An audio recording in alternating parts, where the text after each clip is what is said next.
We begin this noon show tracking Melissa, one of the strongest Atlantic hurricanes in history. We have team coverage of the storm. Jason Allen is in Kingston, Jamaica, with how folks are preparing. But we begin with meteorologist Tony Sadiku in the virtual studio with the very latest on the track. Good afternoon, Cindy. This is just a vicious storm. I mean, we could talk about how, we've never seen a hurricane this strong since the Labor Day hurricane in 1935. We could talk about how, when you look at the satellite presentation, this is as impressive, as just incredibly devastating as any storm ever. But we know right now our hearts and prayers are with the folks of Jamaica who are bracing with what is still a Category 5 destructive hurricane at this hour, with top winds at 185 miles an hour. You've got pressure that's down to 892, rare air. We've only seen 6 other hurricanes under 900 millibars. So it shows you the intensity of the storm, and it's racing right now north-northeast at 9. So it's picking up in intensity. All of that's going to continue to pile on in terms of the storm surge. We've already seen reports of trees down, roads impassable as well, deteriorating conditions for the western sections of the island. We're waiting for official landfall reports, Cindy. It's going to be near Black River, that area, and then it'll be Cuba up next with impacts by tomorrow. Tony, thank you. More on Hurricane Melissa, the strongest storm ever known to hit the island. Jason Allen is in Jamaica's capital, Kingston, with how people there are preparing for the worst.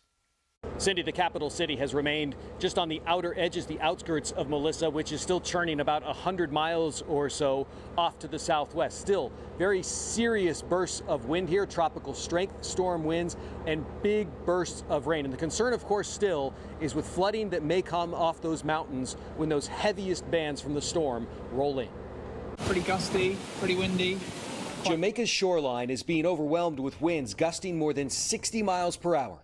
Dangerous flooding and storm surge projected up to 13 feet as Hurricane Melissa thrashes the island. Inside the storm Monday, hurricane hunters from NOAA were forced to abort their data collecting mission because of severe turbulence.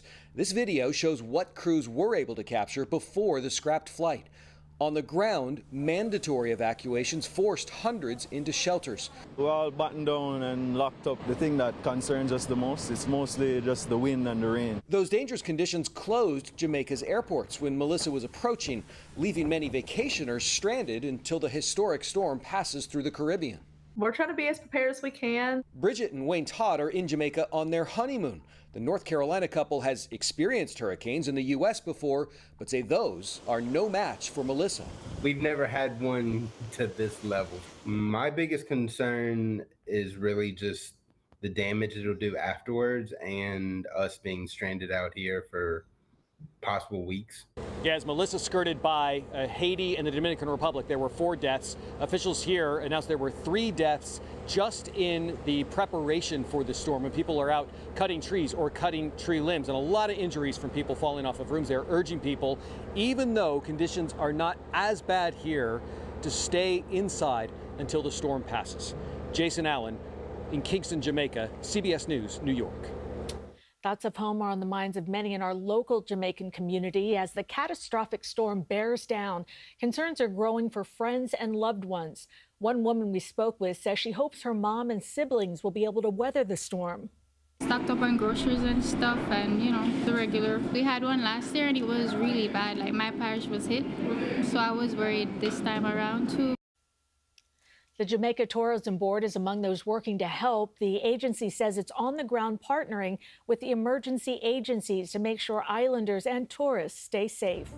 Stay with CBS News New York for the latest updates as we continue to track Melissa. You can see the radar on our website, cbsnewyork.com.